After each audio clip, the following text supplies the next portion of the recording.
5 రోజుల నుంచి పీయూష్ గోయల్ గారి అపాయింట్మెంట్ అడుగుతున్నాం. ఆయన వాయిదాలు పెడుతుండు. రాతపూర్వకమైన ఫిర్యాదు చేస్తాం. పీయూష్ గోయల్ గారు మాకెందుకో అపాయింట్మెంట్ ఇస్తలేడు. టీఆర్ఎస్ వాళ్ళకి అడగంగానే ఇస్తుండు. కానీ నేనే స్వయంగా పీయూష్ గోయల్ గారికి విజ్ఞప్తి చేసిన, నేను అపాయింట్మెంట్ లెటర్ పెట్టినా ఇంతవరకు ఇయ్యలేదు. నాకు అర్థం కాలే, మరి ఫిర్యాదు చేద్దామని సంబంధిత శాఖ మంత్రిని అడిగితే వారు అపాయింట్మెంట్ ఇవ్వడం లేదు. ఖచ్చితంగా ఈ 2-3 రోజుల్లో కేంద్ర ప్రభుత్వానికి పీయూష్ గోయల్ గారికి మేము ఫిర్యాదు చేస్తాం. ఖచ్చితంగా గోల్మాల్ విషయంలో సిబిఐ విచారణ జరగాల్సిందే. ఈ గోల్మాల్లో ఎవరెవరు బాధ్యులో వాళ్ళందరి మీద కూడా చర్యలు తీసుకోవాల్సిన అవసరం ఉన్నది.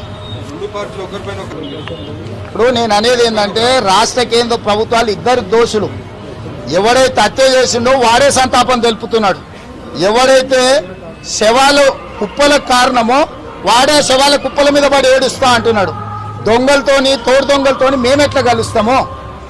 మేము రాష్ట్రంలో ప్రధాన ప్రతిపక్షం, కేంద్రంలో మేము ప్రధాన ప్రతిపక్షం. ప్రజల తరఫున మేము కొట్లాడతాం. మేము మొదటి నుంచి చెప్పేది ఒకటే, టీఆర్ఎస్ బీజేపీ వేరు కాదు.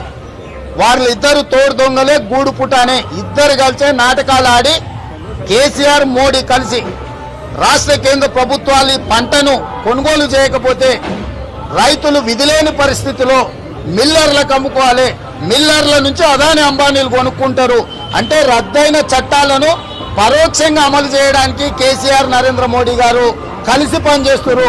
ఇట్లాంటి దొంగలతో కలిసి కాంగ్రెస్ పార్టీ పనిచేయదు. దొంగలతోటి వేదిక పంచుకోదు. హాయ్ ఫ్రెండ్స్, మా టుడే టుమారో యూట్యూబ్ ఛానల్ చూస్తున్నందుకు చాలా థ్యాంక్స్. మరిన్ని లేటెస్ట్ వీడియోస్ కోసం వెంటనే సబ్స్క్రైబ్ చేయండి. అలాగే ఈ బెల్ ని కూడా రింగ్ చేసేయండి. మా నోటిఫికేషన్స్ అన్ని మీ మొబైల్లో వస్తాయి. అలాగే మా వీడియోస్ మీకు నచ్చితే లైక్ చేయండి, షేర్ చేయండి, నచ్చకపోతే కామెంట్ చేయండి.